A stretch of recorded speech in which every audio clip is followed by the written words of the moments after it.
Member সাহেব আমার একটা 30 কেজির নাম দিয়ে দেন।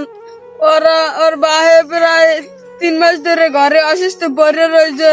ওলা মাইয়া দুইটা পেড়ে খেয়ে দেওয়ার ছোটে কামতে আছে, আর আমার কিছুটা ধার দেন।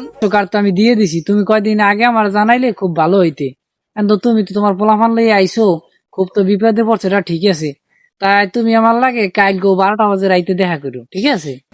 মেম্বার সাহেব তা আমি রাত 12টার সময় মানে রাত 12টার সময় আইলে আমার নামটা কিন্তু লাগবে। আমি পোলা মাইলে অনেক অসহায়, তাই আমি এখন যাই। আচ্ছা বাবা যাও, রাত 12টা বাজে দেখা করো।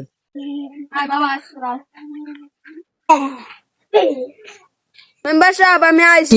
আচ্ছা এনে দাঁড়াও, আমি তোমার লাগ কথা কইতেছি। বাবা তোমার নামটা খুব কষ্টে আমি রাখছি। ওই বেরি এক মহিলার নাম আমি তোমার কাটতে দিছি, এই নামটা তোমার বয় দিছি। আর তোমার লাগ কথা আছে, রাত 12টায় তুমি আমার বাসায় থাকবা, ঠিক আছে? আচ্ছা মেম্বার সাহেব আমি এখন বই। আজ রাত তুমি আমার লাগ কাটাবা। দূর লুসা মাতব্বর সব শালারাই এক, আমার নামই লাগবে না, ঘুরে ঘুরে লাগে খয়াত করে খাম।